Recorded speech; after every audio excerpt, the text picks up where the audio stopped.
Greetings, everyone. Greetings. Beautiful to be here. I've started my own time, so I'll make sure I'm on point. I'd just like to acknowledge Dr. Asante and Dr. Mazama, and on behalf of the African American Studies Department, Temple University. We're on the move, and it's a great time for the department. And I'd like to acknowledge my Swahili teacher, Kiswahili. Thank you for the instruction. I'm about to graduate, you're a big major part of that. Yeah, definitely. Looking for a job soon, of course. I'd also like to acknowledge Dr. Jeffries. In 1992, Dr. Jeffries came to my hometown of Montclair, New Jersey, and spoke at a church, and actually had an autograph. It was interesting. So when he was going through the situation with tenure and everything, I remember thinking, I actually got to hear him for myself and how important that was to differentiate from the propaganda and the man himself. So I'd just like to acknowledge you publicly and thank you for your instruction and inspiration. I also got a chance to hear, I don't know if anybody heard the talk you had with the mayor. The audio of that is online. I don't know if you... Mayor Edward I. Cox. Mm-hmm. It was amazing. It was definitely amazing. So what I come to talk about today is strategy. Marcus Garvey, Mother Kete Asante, and strategies for African empowerment. Now, without the pictures, we can move fairly quickly. One of the primary things we want to talk about is the barricading of the mind against psychological terror. Now, Dr. Asante, and as well as Marcus Garvey, talk about a time where they had the courage and they had the concern for their people, but weren't fully equipped to assist their people in the ways that they are now. And I think that journey is paramount to focus on because we need to understand from a strategic standpoint how they became who they became. Not just to celebrate them, oh, Marcus Garvey's such a great, oh, Dr. Asante, he wrote so many books, it's so wonderful. How did he get from a point of disadvantage, yet having the courage and concern, to the point where he's empowered to make changes and continue the struggle for liberation? And one of the pieces I wanted to note from Marcus Garvey was it was about the latter-day slaves, the evolution of the latter-day slaves, one of his early pieces. And he talked about how he had this negative opinion of Africa. And he described it as monstrous and the way he viewed African people. And people don't usually look at Garvey in this context, but I think it's critically important to look at him in this context because this is the context in which the majority of young people find themselves today. They're not located where Dr. Jeffries and Dr. Asante are located. They're located totally differently from where they were, and their influences, the present-day influences, are that much more egregious and anti-African. So we have to study the lost individual, the Malcolm Little phase of these people's lives to understand how they ascended to where they are today. And one of the things he talked about was, even in his father's absence, Garvey speaks, that the benefit of him having the books, the library that his father left, the seed, the academic seed that was planted by these books. And I had these wonderful pictures of Dr. Asante in his office with nothing but books around him, and same thing with Garvey in study, and how important the due diligence was, the reading. Not Twitter, not YouTube, not faith, the reading of the text, reading of the primary text. And when people say, oh, Dr. Asante wrote so many books, but they don't focus on the fact that he must have read so many books. And I think that's a critical piece that we don't really pay enough attention to. So one of the strategies, especially for young people, is the importance of reading these primary texts. Because Marcus Garvey didn't just become Marcus Garvey because he had the courage, because he had the concern, but he also had an understanding of the process. And I think that process has been lost, and it's increasingly being lost in an increasingly technological age. So that's one point that's definitely paramount to focus on. Now, biographies, 15 minutes, okay. August 17th, 1887, St. Anne's Bay, Jamaica. We have Garvey. August 14th, 1942, Valdosta, Georgia, with Dr. Asante. So we have two August babies coming of age in different times, but similar degrees of segregation and disenfranchisement and oppression. So we want to focus contextually on the continued oppression and the current manifestation. So we're only changing a form. We don't want to compartmentalize and have a Eurocentric viewpoint of oppression and have this Jim Crow era or the Civil Rights Movement or the chattel enslavement era. Just a different manifestation of the same beast, the same evil. Because that would prevent and give us enough strategic grounding to go against this whole notion of a post-racial era and a post-racial narrative. Because we have to utilize what was done in order to combat what's going on currently. Because the current attack, the current assault might not be chattel enslavement, it might not be segregation. The current attack is more nuanced and more subtle, and it deals with this notion of decolorization and post-racialization of America. That's the current attack. Now, recognizing that current attack as a current manifestation of an existing continuum of oppression is key. So yes, the whips are different now. There's a picture that I remember that you might all have seen with Peter, or they call it Peter Gordon, the picture where he's showing the slave marks on the whip marks on his back, right? It appeared in Harper's Ferry, 1863. But ironically, this is the same year that he escaped slavery from the Lyons Plantation. So this is a man who is beaten, but yet defiant, yet victorious. And the second he got free, the first thing he wanted to do was make sure he showed what was going on, so the paradigm could shift in the favor of empathy and understanding of the true condition of people involved in chattel slavery. So I think about it in terms of a mental whipping. Because today you have people that are less courageous, less defiant, though they might have PhDs in three-piece suits and make six figures. But their brains, psychologically, they've been terrorized so that though you have removed chains, the psychology is definitely abused. The mind has been whipped. The mind has been raped in such a fashion that no matter how much you pay them or what title you give them, they can still work against the interests of African people. As we see from even the African or the African-American leader of AFRICOM and things like that, where just having a black face and having this training, of course, doesn't represent any degree of what Dr. Santi calls, cultural location or grounding or that foundation. And we need to talk about the importance of that and understanding that. Now, when the lingering effects of dislocation and the prospects for Afrocentric victory, and it's toward a solution, it's modernghana.com, piece that Dr. Asante talked about, that he wrote that I want to end with today. But one of the important things that he talked about is how to deviate away from the Eurocentric paradigm. This is of critical importance.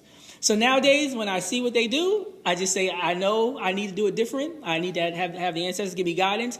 But I know by default, that's not the way I need to go.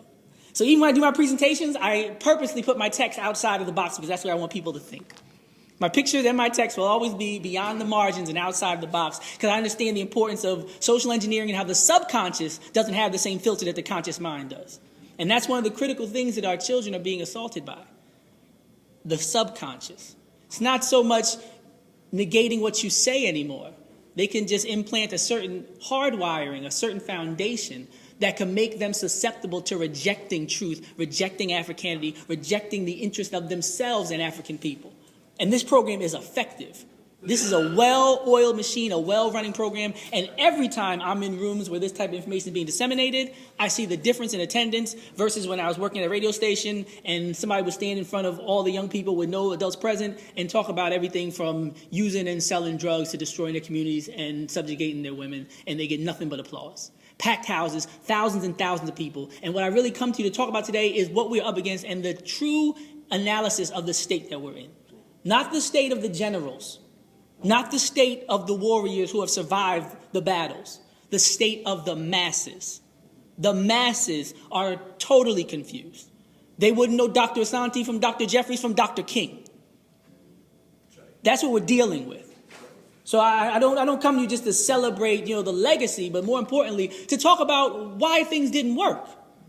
Why Garvey never got to Africa, why he was indicted, why he died penniless, in the same way that the year that Booker T. Washington died, his father in St. Anne's was put in a home for, mental instability. So we constantly see these tragedies. And I think, to their credit, this is the first generation that have engaged in this frontline struggle against psychological terror and white supremacy and oppression that even got to see these years, let alone still be in a position of power and relevance. Like, that's one of the things that we celebrate and take note of as a strategic and informative factor. That Dr. Jeffries is still here. That Dr. Asante is still here. With the same message.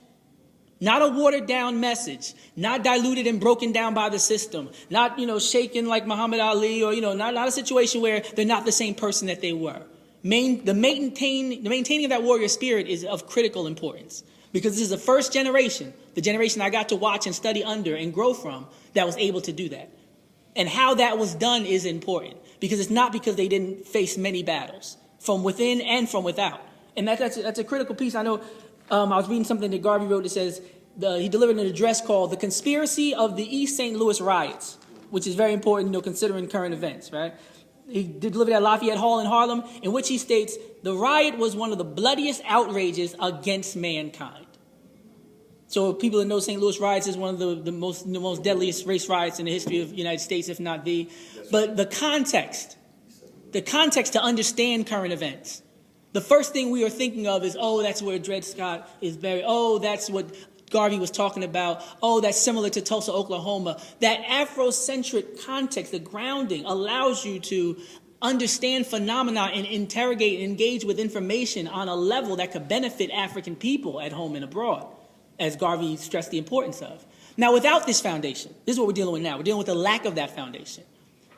How do we get a group of people who are more interested in destroying their own community, making money, bleaching their face, and now turning their eyes blue surgically? How do we get this community to appreciate a man who's written over 70 books? A man who gave his life for his people and was indicted and set in motion the seeds, the same way his father left the books. Garvey also left us the seeds, as we're going to hear, shortly, that we can develop the next phase of this liberation movement. But I just want us to be as sophisticated as our oppressor with our ways of attack and our ways of engagement. Because they will concede to some degree with a full intention to take it back later. Like a good example would be like arm wrestling, where the guy gives you a little bit just to slam you that much harder down into the table. And we've been through that. We have an oppressive force and a system of white supremacy, a global system that will constantly give us Pyrrhic victories, will constantly give us praise, will constantly say sorry but not do anything to prove that they're sorry with regards to reparations. So we understand what we're up against, but we need to have a sophisticated mode of engaging this evil and this beast and this mentality that can free the young people. Because if I come to a young person and I tell them anything about the people I've talked about tonight, they say, I don't care. Who are you talking about? I name any rapper. I have their attention for the minimum of a half an hour to an hour. And these are people who have been through abuse, who go to school 50% of the time, who are on drugs, who might be 14 years old on their second or third child. I said, how can I utilize the seeds that I was given? And how can I benefit young people in a way that I can capture their attention but not work outside the interest of African people? And I think it's of critical importance that we utilize our transferable skills. So I come from a media background, but the point when you're grounded and located properly is whatever I do. If I'm law, then I'm Cecil B. Moore or Thurgood Marshall without, the alleged cooperation aspect. But I'm working in the interest of my people to the best of my ability. If I'm an engineer, if I'm a designer, I'm Benjamin Banneker. Whatever I do, I'm working in the interest of my people. So in closing, since I didn't have the presentation, if I could just do something for 2 minutes for you. There's a rapper in Philadelphia, right, called Meek Mills. All the kids know Meek Mills. They don't know any other people we talked about, right, from a can of paint. But they all know Meek Mills. So I said, how do I take this information and take this understanding of this culture and use this energy? Because Hoover talked about, the prevention of New Black Messiah. And I remember he talked about how critical it was to have the imagination of the youth captured. And he didn't fear Elijah Muhammad. He said he was too old. He didn't fear King. He said he was in the pocket of the government. But he did fear Stokely Carmichael because he said he had the youth and the charisma to make the kind of changes that they didn't want to see. So I take Meek Mill's lyrics in my last minute, and this is what I say to the kids to get their attention.